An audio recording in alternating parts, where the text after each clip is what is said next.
Primeira carta de Pedro, capítulo 5.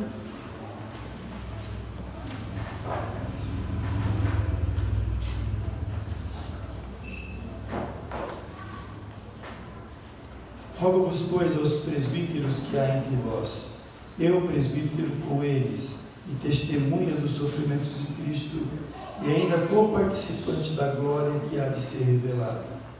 Pastoreai o rebanho de Deus que há entre vós, não por constrangimento, mas espontaneamente, como Deus quer, nem por sorte da ganância, mas de boa vontade, nem como dominadores dos que vos foram confiados, antes tornando-vos modelos do rebanho.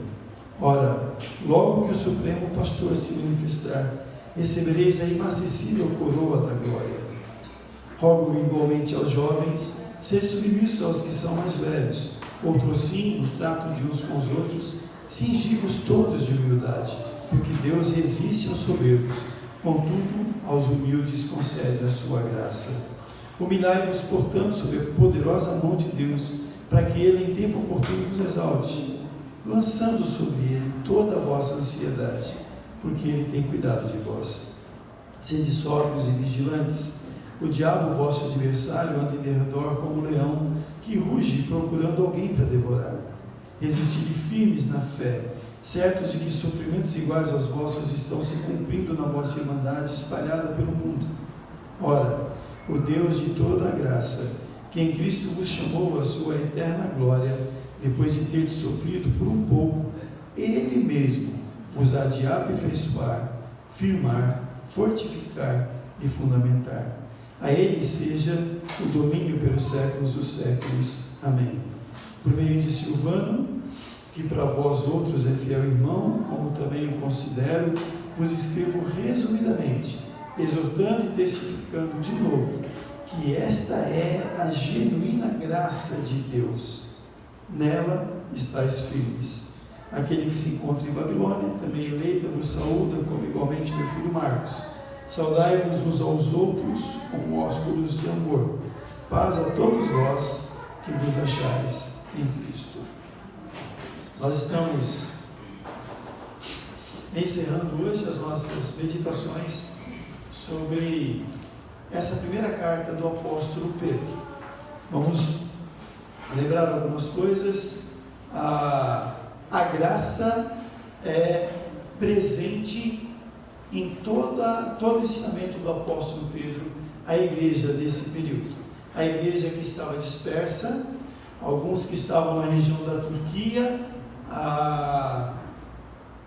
Jerusalém estava completamente destruído, eles tiveram que fugir, sair da sua própria terra, e somando-se a isso, Roma foi incendiada pelo próprio imperador, que colocou a culpa nos cristãos. Então, além da dispersão por conta da destruição de Jerusalém, da destruição do templo, também havia uma falsa acusação contra eles, que fez com que eles fugissem, eles se dispersassem. Por conta dessa acusação foi que o apóstolo Paulo teve a sua sentença de morte. Eles foram injustamente acusados de ter incendiado Roma, só que o único que foi preso, foi condenado e morto por causa disso, foi o apóstolo Paulo. O apóstolo Pedro, logo depois de escrever essa carta, também foi condenado à morte. Ele foi crucificado de cabeça para baixo. Então, esse é o cenário. Mas, mesmo assim, para essa igreja que está dispersa, para esses irmãos que estão separados da sua terra natal, para esses irmãos que não têm a mesma liberdade que temos para oferecer o nosso culto, esses que estão em sofrimento, intenso sofrimento, o apóstolo Pedro escreve. E como nós já vimos aqui durante as nossas meditações, nesse tempo que nós estamos conversando sobre a carta, em nenhum momento o apóstolo Pedro exaltou o sofrimento, oferecendo a vitória sobre os inimigos, dizendo que eles seriam vencedores, que eles seriam a cabeça e não cauda. Em nenhum momento o apóstolo Pedro fez alguma promessa vinda da parte de Deus, de que eles voltariam para a sua terra natal, de que eles voltariam para o templo, de que o templo seria cristianizado, eles poderiam assim falar de Jesus abertamente na sua própria terra. Em nenhum momento o apóstolo Pedro, ele promete vitória. Ele não faz isso em nenhuma das vezes que ele escreveu. O que o apóstolo Pedro faz é conversar com esses irmãos que estão em sofrimento e chamar a consciência desses irmãos. Esse foi um dos temas que nós pregamos no capítulo 2. O apóstolo Pedro chama a consciência desses irmãos que sofrem, mostrando que em meio ao sofrimento, à dor, muitas vezes escravizados, eles haveriam sim de serem submissos até mesmo aos seus patrões, aos seus senhores perversos. Eles se submeteriam a toda sorte de sofrimento, porque a sua consciência agora era uma consciência transformada, e eles sabiam que é para Deus. É para Deus que eles estavam vivendo. O sofrimento que estava sendo imposto a eles não era um sofrimento para destruição da sua alma, poderia ferir o corpo, mas a alma estava salva, lavada pelo sangue de Jesus, e eles haveriam de passar por tudo aquilo, olhando para Jesus, o autor da fé. Eles haveriam de passar por tudo aquilo porque eles eram a raça eleita, o sacerdócio real, a nação santa, o povo de propriedade exclusiva de Deus. Portanto, aquilo que o apóstolo Pedro escreve, então não é por acaso que eu não me lembro de ter assistido ou ouvido, já se bem que eu não tenho assistido nem ouvido programas televisivos, programas religiosos, esses que são adeptos da teologia da prosperidade e da vitória a qualquer custo. Eu raramente ouvi um desses pregadores falando do apóstolo Pedro, das cartas de Pedro, a não ser um dos versículos que nós lemos aqui, que fala que o nosso adversário, Satanás, ele está ao nosso redor, rugindo como um leão. Eu já ouvi alguém pregar isso dizendo que ele ruge como um leão, mas ele é um leão banguelo, que não tem força, não tem dente para poder triturar aqueles que são de Deus. Fora isso, pouco se fala sobre as cartas de Pedro, porque Pedro, ele é instrumento de Deus para abençoar esses que estão sofrendo, esses que estão dispersos, lembrando sempre a eles aquilo que Deus já operara na sua própria consciência. Eles pertencem a Deus, são povo de propriedade exclusiva de Deus, a menina dos olhos de Deus. Eles são a raça eleita, e mesmo em meio ao sofrimento e à dor, eles viverão em santidade, porque são a nação santa, e haverão de proclamar as virtudes daqueles que o chamou das trevas para sua maravilhosa luz. É isso que Pedro faz. E aí a graça é um tema presente aqui nessa carta. Poucas vezes ele fala sobre a graça, e é legal que agora no último capítulo que nós lemos, o apóstolo Pedro, ele destaca nos versículos finais que esta é a genuína graça de Deus. Esta é a genuína graça de Deus. É o Deus que está presente em meio ao sofrimento, o Deus que nos faz raça eleita, o Deus que nos separa para a glória do seu nome, nos separa do mundo do pecado, mas nos mantém no mundo de pecado, vivendo em santidade para proclamar esta maravilhosa graça. E aí Pedro destaca aqui as consequências da graça na vida da igreja. Nós vimos algumas delas. Entre as consequências da graça destaca-se salvação, santificação, submissão, sofrimento e hoje, em especial no capítulo 5, serviço e firmeza. É isso que ele destaca, o serviço e a firmeza da esperança. O apóstolo Paulo, quando escreve a igrejas que eram perseguidas, quando ele escreve a igreja em Tessalônica, ele destaca a firmeza da fé e da esperança desses irmãos.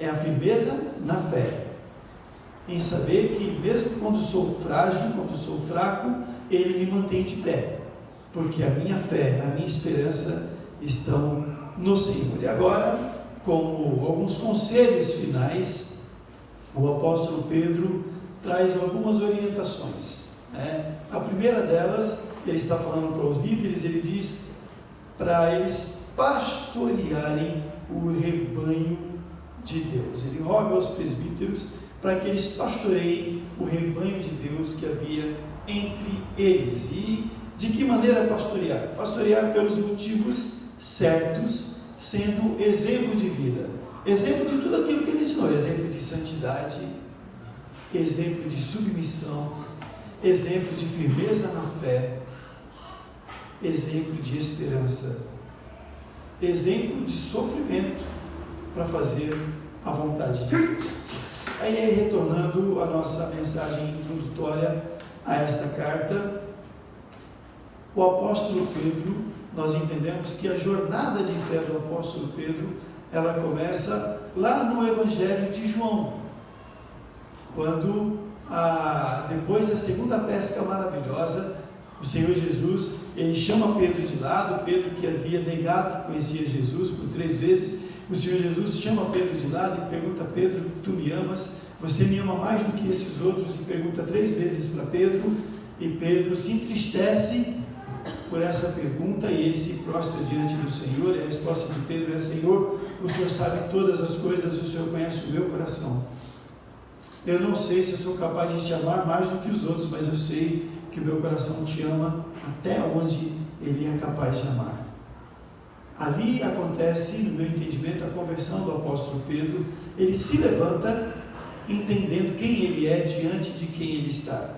Ele se levanta entendendo que Jesus é Deus, Ele é Deus, Ele é o Senhor, e que Ele é que daria a vida por toda a sua igreja.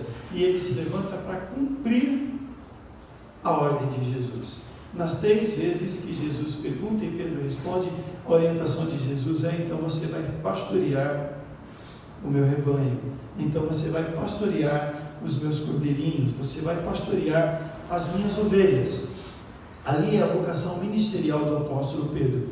Ele sai dali para ser pastor, ele sai dali convertido, experimentando do amor de Deus, sabendo que ele é capaz de amar a Deus, não da mesma maneira que Deus o ama. Ele é capaz de amar a Jesus, não com o amor ágape, que é o amor de Deus para com a gente. Ele não pode amar Jesus da mesma maneira que Jesus o ama, mas ele sai de lá sabendo que ele pode amar a Jesus até onde o seu coração pode amar. E assim ele sai para ser pastor, para ser um dos líderes do colégio apostólico, para ser um dos pastores da igreja primitiva. E agora esse pastor, que em todos os capítulos que nós lemos, o que ele faz é pastorear aqueles que estão dispersos.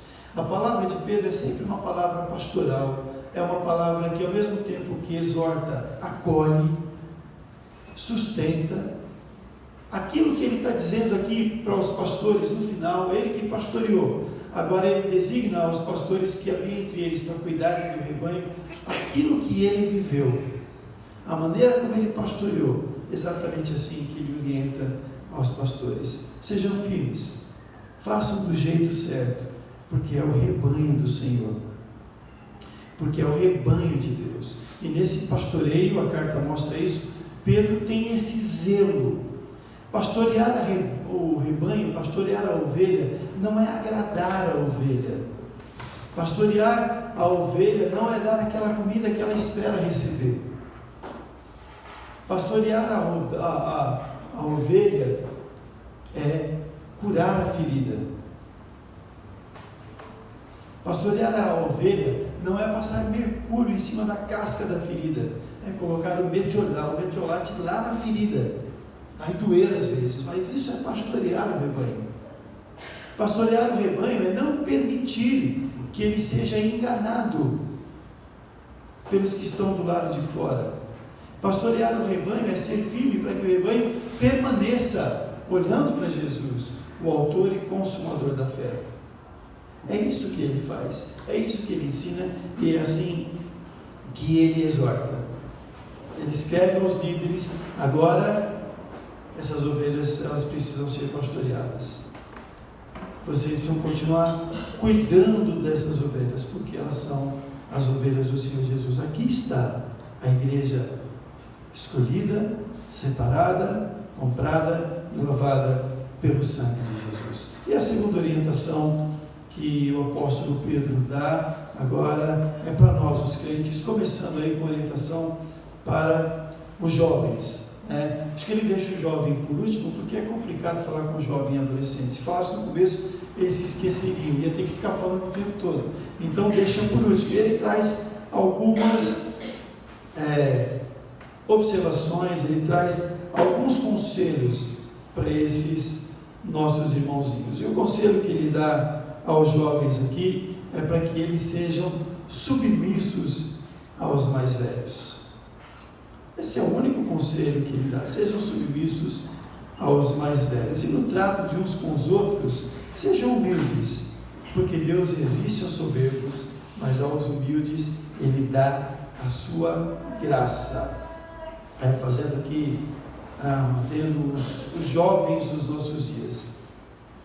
Sejam submissos aos mais velhos, sejam submissos aos seus pais. O que a gente percebe na sociedade de hoje, e deve ser assim o tempo todo, nós temos jovens completamente insubmissos, filhos que são desobedientes, desrespeitosos e que não sabem o significado de honrar os seus pais.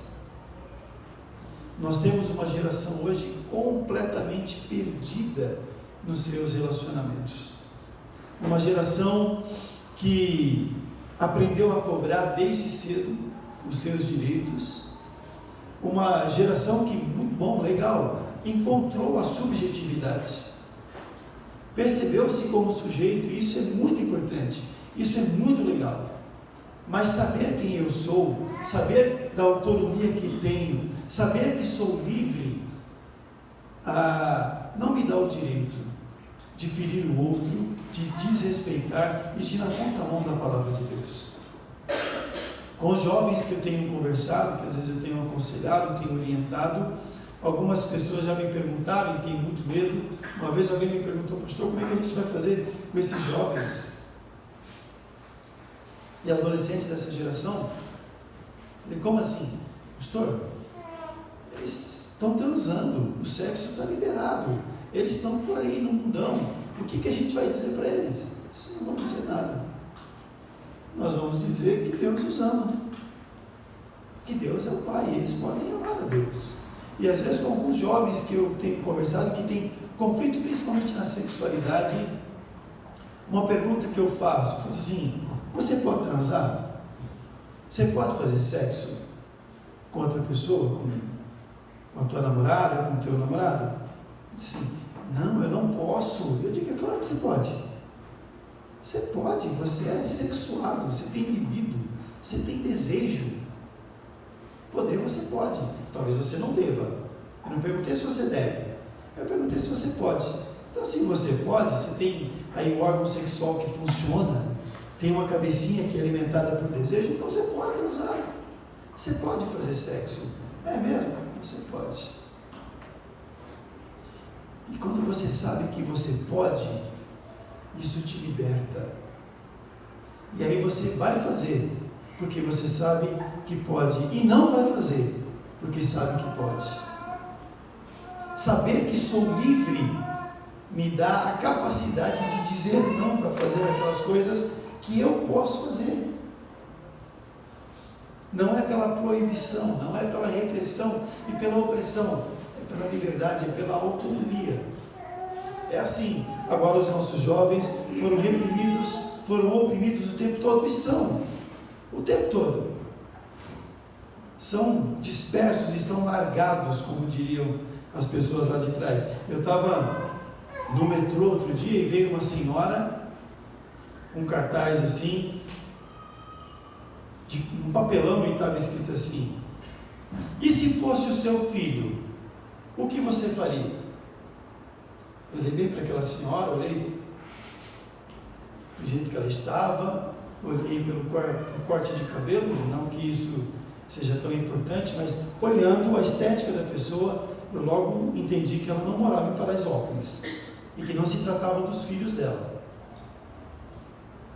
E aí eu fiquei pensando: se fossem os meus filhos, Se um filho meu estivesse entre os 9 que foram mortos lá em Paraisópolis, o que eu faria? E aí eu pensei, eu lamentaria. Eu lamentaria a falta de política pública do nosso governo. Eu lamentaria a falta de segurança pública. Eu lamentaria a truculência da polícia militar. Eu lamentaria a falta a motivação para a cultura, de fato, abrir as portas para eventos culturais, quer o funk seja cultura ou não. Eu lamentaria não ter espaço para os jovens serem recebidos, serem acolhidos. Eu lamentaria também o fato de ter um filho de 14 anos morto de madrugada num lugar onde rola sexo, drogas e bebidas, e eu nem saber onde ele estava, porque todos os pais que foram entrevistados, eles disseram que não sabiam onde os filhos estavam.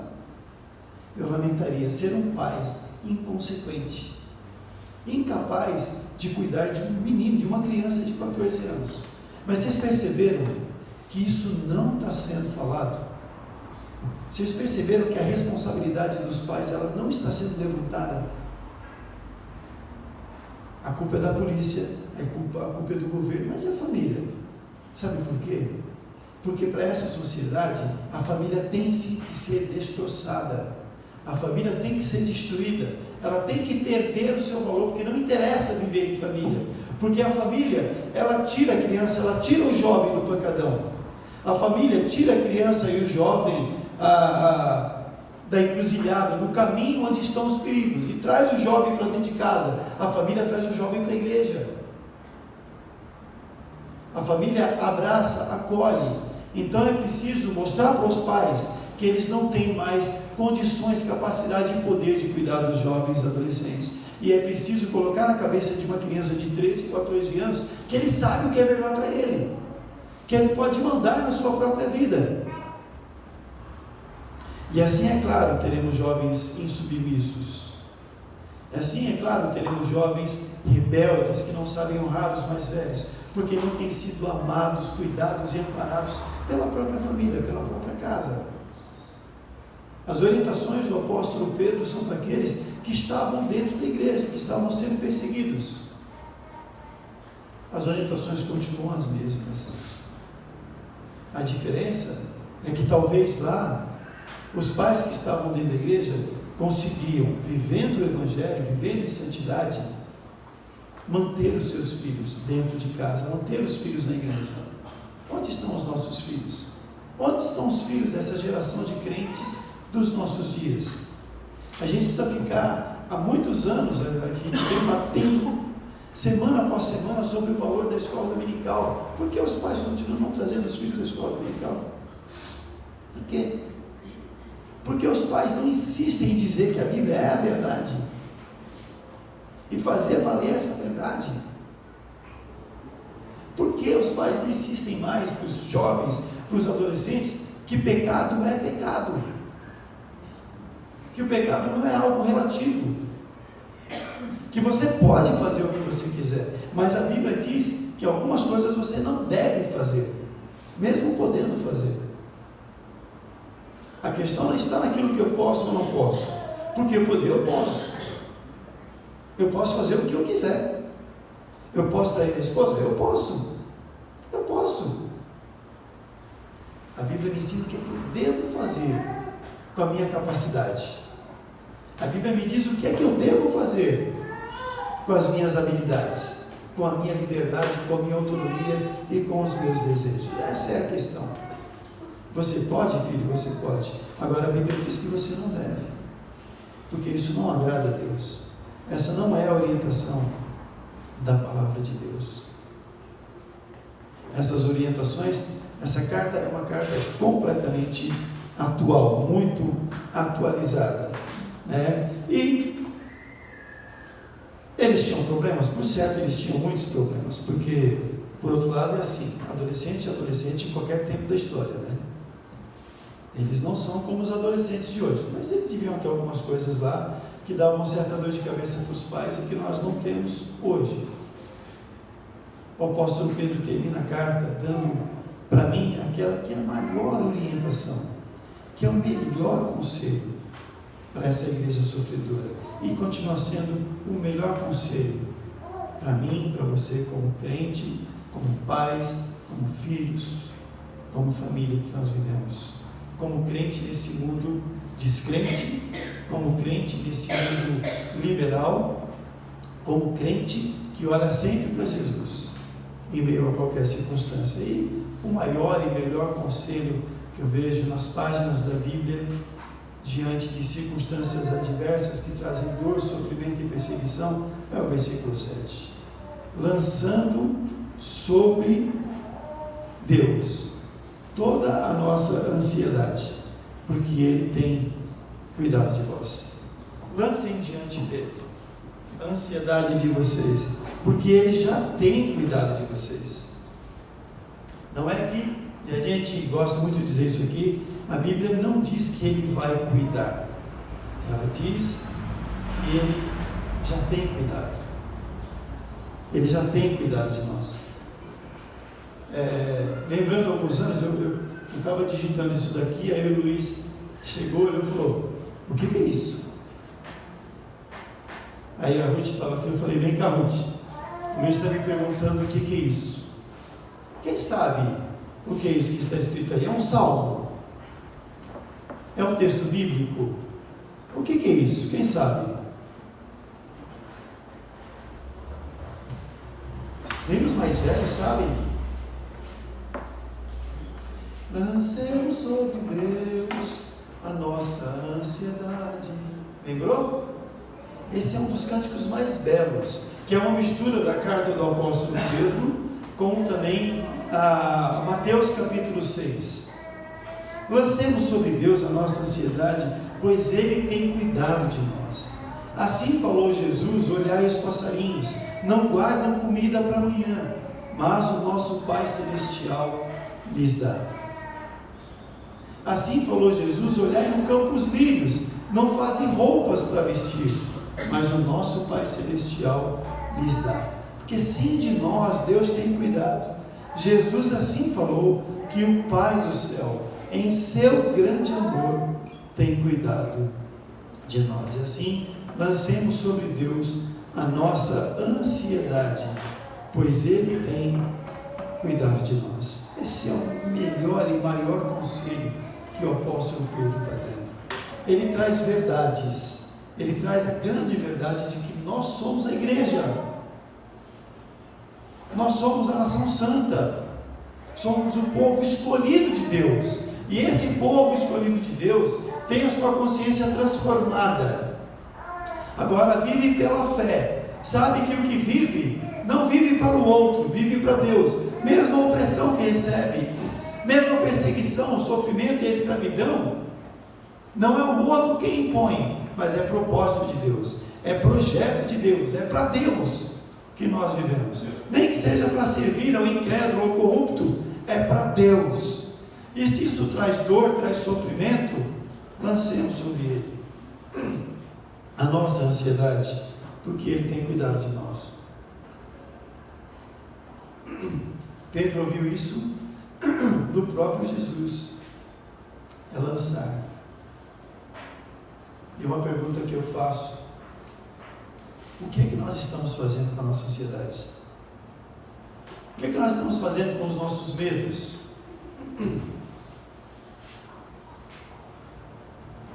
O que nós estamos fazendo com as opressões, com as tentações que batem à nossa porta?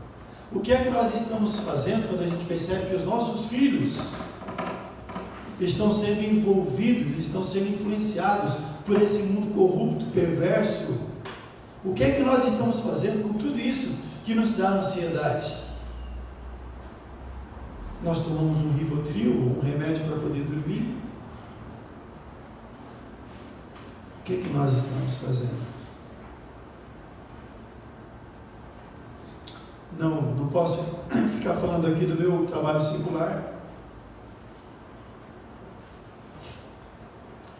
mas eu atendi uma pessoa durante muitos anos, uma pessoa que vivia ansiosa, que vivia no pecado, mas dizia que frequentava uma igreja evangélica. E toda semana eu ouvia, conversava, orientava, atendia. E um dia ele me disse assim: eu sei que você é pastor, eu queria que você me desse um conselho pastoral. Eu falei: então, eu não posso fazer isso aqui no meu consultório, mas se você quiser, um dia a gente pode tomar um café, a gente pode sair, pode bater um papo fora daqui. Ele falou: eu quero sim, pastor, eu quero muito. Aí, depois que nós já tínhamos terminado, acho que no último atendimento, ele me deu uma carona, estavam ele e a esposa dele, ele me deu uma carona, e quando eu entrei no carro eu falei: pois é, você tinha me pedido um conselho pastoral, então agora eu posso te dar um conselho pastoral. Ele falou: é mesmo? Então eu estou esperando. Eu falei: olha, você precisa se converter, cara, você precisa entregar o teu coração para Jesus, verdadeiramente. Você precisa lançar diante dele todos os motivos do teu coração, a tua dor, a tua ansiedade, o teu medo, os teus desejos. Falei: não tem nenhum problema, você pode continuar vindo aqui toda semana, você vai continuar me pagando. Eu vou continuar te ajudando a lidar com essa dor, com esse sofrimento, mas já que você disse que é crente, você e eu sabemos que para algumas coisas, para algum tipo de depressão, de ansiedade, é preciso um profissional, como um psicólogo, um psiquiatra, um remédio. É verdade, porque tem coisas que são orgânicas, mas quando se trata de pecado, sofrimento por causa do pecado, depressão por causa do pecado, é a conversão, é dobrar os joelhos diante de Jesus, é abandonar o pecado, é lançar diante dele os motivos do nosso coração. O que é que nós estamos fazendo com a nossa ansiedade, com os nossos medos? Se nós reprimimos a ansiedade, isso é uma das coisas que normalmente nós fazemos, se ao invés de despejar a ansiedade, nós guardamos a ansiedade, se nós guardamos o nosso sofrimento, se nós não extravasamos aquilo que está aqui explodindo dentro do nosso peito, então nós adoecemos. E se nós adoecemos, vários podem ser os sintomas desse adoecer. Entre eles, a depressão e a angústia são sintomas clássicos de gente que guarda, que absorve toda a ansiedade, toda a dor e o sofrimento e não extravasa. Depressão e angústia. Mas há outros aí sintomas que a gente pode perceber: insubmissão, egoísmo, vaidade, arrogância e agressividade. Acredite ou não, isso pode ser sintoma de uma ansiedade, de um sofrimento guardado. Porque se há um sofrimento em mim, por conta da minha história, por conta do meu trauma, se há um sofrimento em mim por conta de um ego ferido, se há um sofrimento em mim por causa de culpa, por causa de uma enfermidade que não é curada, se esse sofrimento está em mim e eu reprimo esse sofrimento, então existe uma grande possibilidade de eu projetar essas culpas, essas dores no outro. E muitas vezes a gente vê pais que são extremamente agressivos com seus filhos, diante de desobediência, é claro, e quando você observa aquilo, não. Sabe quando alguma vez o teu filho já falou assim para você: desnecessário isso que você está fazendo? Já falou? Ó, não precisa tanto, não é para tanto, foi só um copo que eu quebrei, parece que foi um tantão, uma dúzia de copos. Tudo bem, não tem que quebrar o copo, mas lá no fundo talvez ele tenha razão, porque às vezes por coisas tão pequenas os pais fazem uma grande tempestade. Na verdade, pode ser que tenha um sofrimento, uma ansiedade guardada aí, que fica aí trancada dentro do peito, e na primeira oportunidade, na primeira decepção, ele lança isso. E filho é alvo, né? Filho é ótimo. Tem adulto que carrega trauma até hoje por causa de algumas coisas. Mas o contrário também. Muitos jovens e adolescentes às vezes não conseguem lidar com o sofrimento, com as tentações, com os medos, com as frustrações, com as dores e com a própria culpa. E muitas vezes eles ficam esperando dos pais. Isso na igreja pode acontecer. Muitas vezes, sabe o que é que os nossos filhos ficam esperando da gente? Que a gente seja crente. Que a gente seja aquele crente que empurre, esfregue a Bíblia na cara dele para dizer, aqui, Deus ama você. E porque Deus te ama, você vai conseguir vencer esse pecado. Você não deve fazer isso, porque a Bíblia está dizendo, porque Deus te ama, porque Jesus morreu lá na cruz por você. Às vezes eles ficam esperando isso, e a gente não faz nada disso. Nada disso. Às vezes a gente fica colocando melzinho na chupeta, quando devia dar um chá de boldo, para ele sentir o amargor lá no estômago dele. Sofrimento. Mas isso também é sintoma de crentes que não lançam a sua ansiedade, que canalizam a sua dor e a sua ansiedade, que muitas vezes têm medo de compartilhar o seu sofrimento. Você não tem que sair por aí contando seus pecados para todo mundo, mas como é bom ter alguém, um companheiro de oração, alguém para quem você possa pedir uma oração, para quem você possa compartilhar, quem sabe até mesmo uma culpa que esteja aí dentro de você, ok? E muitos podem ser os motivos da nossa ansiedade, muitos podem ser. As necessidades básicas.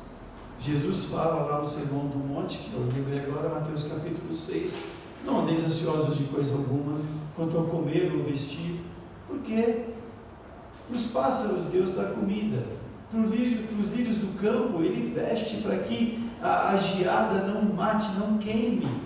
Então, se Deus cuida assim, da natureza que Ele criou, dos animais que Ele fez, Ele vai cuidar de você também. Não fique preocupado com as necessidades básicas, quanto ao comer e ao vestir. Não se preocupe com o pão, com o arroz e o feijão, com o trivial. Não se preocupe com o agasalho, com a roupa. Não se preocupe. Deus dará tudo isso a você. É isso que Jesus está dizendo. Mas aí o que foi que nós fizemos com esse texto? O que foi que nós fizemos com Mateus capítulo 6, de 25 a 33? Nós cometemos uma grande heresia nesse texto, que serve para trazer mais angústia e ansiedade. Nós mudamos. Nós, religiosos em geral, compositores que colocaram isso para cantar também, disseram assim, buscai primeiro o reino de Deus e a sua justiça, e todas as demais coisas serão acrescentadas. Jesus não disse isso. Ele não disse que vai me dar tudo que eu quero. Ele não disse que vai satisfazer todos os meus desejos. Ele não disse nem que vai me dar tudo aquilo que eu preciso, de acordo com as necessidades que a sociedade impõe. Ele não disse isso. Ele disse que o pão, a comida, o básico, o agasalho não faltará. E Davi diz isso lá no Salmo 37, que o Fábio lembrou na semana passada, no café na casa dele. Fui moço, agora sou velho, mas eu nunca vi o justo desamparado, nem a sua descendência a mendigar o pão. Eu nunca vi. Porque Deus cuida das suas ovelhas. Ele cuida daqueles que são seus. Mas a religiosidade dos últimos dias, das últimas décadas veio me dizer que eu tenho que prosperar. Deu uma nova definição de prosperidade. A palavra prosperidade significa felicidade em tudo aquilo que eu almejo, nos meus projetos. Isso é prosperidade. Prosperidade não está ligada a dinheiro, a riqueza. Prosperidade está ligada a projeto de vida, aos meus projetos. E se os meus projetos estão de acordo com a vontade de Deus, com a palavra de Deus, então eu serei próspero, mesmo que eu continue pobre. Mas não. Se não há riqueza, se não há dinheiro, se não há promoções, se não há um carro zerão, se não há uma mansão no condomínio, então você não é próspero. Então você tem alguma coisa errada com a sua fé. Isso traz ansiedade. O mau entendimento do Evangelho, não entender o Evangelho de Cristo como ele é, não entender a simplicidade do Evangelho de Cristo, isso nos torna arrogantes. E Deus resiste ao soberbo e dá graça aos humildes. Então, As necessidades básicas podem ser motivos para a ansiedade, mas também, olhando para a igreja aqui, as perseguições, os traumas, o abandono, o desprezo, o preconceito, a opressão religiosa, os desejos, a própria culpa. Tantas coisas podem produzir ansiedade no coração da gente. Nós tivemos um missionário aqui a semana passada. Ele me mandou o projeto dele essa semana. Ele está voltando para o país dele, que é um país europeu. E você pode dizer, nossa, país europeu? A Europa toda é rica. A Albânia, onde está o Marquinho com a família, é um dos países mais pobres da Europa. E no mês passado, há umas 3 semanas, a Albânia sofreu vários terremotos de grandes escalas, numa única semana. Eles contaram até agora 80 mortos e 120 feridos e desabrigados. Num país pobre, estão precisando de ajuda que vem de fora. E sabe quem é que está lá na Albânia, que está cuidando, que está indo atrás de resgatar essas pessoas? O Marquinhos, que esteve aqui, que você conhece, que é um dos nossos missionários. O Ricardo, lembra do Ricardo, dentista? Também está lá na Albânia. E um grupo de missionários estão lá. Muitos deles perderam também. São perseguidos por causa do Evangelho. Mas eles estão estendendo a mão para aqueles que são perversos e que negam o Evangelho. Para aqueles que muitas vezes perseguem os missionários. Por que eles estão fazendo isso? Porque não é para eles que estão fazendo, eles estão fazendo para Deus. Missionários sofrem perseguições. Os nossos filhos também são perseguidos. Tentações batem a nossa porta o tempo todo. O tempo todo. A religiosidade acha que pode livrar a gente do pecado por meio da repressão, fazendo negar a própria sexualidade, fazendo negar a humanidade por meio da repressão. A repressão também nos oprime, também adoece. Uma das coisas que o proibido mais desperta no coração de uma pessoa é o desejo. O proibir se torna um grande desafio de quebrar as regras. Isso também traz dor e traz sofrimento. E outras tantas coisas que podem nos afetar. Nós que estamos aqui, orações não respondidas, enfermidades, medo de perder gente que a gente ama, medo do desemprego, medo de dívidas, medo em relação aos nossos próprios filhos. Eu não tenho medo que os meus filhos se percam por causa de drogas. Eu não tenho medo. Acho que para a idade deles, Deus já tem cuidado deles. Mas sabe, qual sempre foi o meu maior medo em relação aos meus filhos? O medo do ir e vir. O medo quando eles estão fora de casa. Quando eles estão no trânsito, no trem. Esse sempre foi o maior medo, minha maior angústia que eu sempre coloquei diante de Deus. São tantas notícias ruins que a gente assiste todos os dias. E minha filha, mesmo depois de casada, continua sendo o meu maior medo. O que é que nós estamos fazendo com os nossos medos, com as nossas angústias, com as nossas decepções? O que é que nós fazemos com as orações que não são respondidas, com o medo de perder gente que a gente ama? O que nós fazemos quando uma enfermidade crônica nos acomete ou comete alguém que nós amamos, aquela enfermidade que não tem cura, que traz muita angústia ao coração da gente, traz muita tristeza ao coração da gente? O que é que nós estamos fazendo com as nossas tristezas? O que fazemos com tudo aquilo, com os motivos que nos trazem ansiedade? Com as perseguições que sofremos? Nós estamos guardando aqui?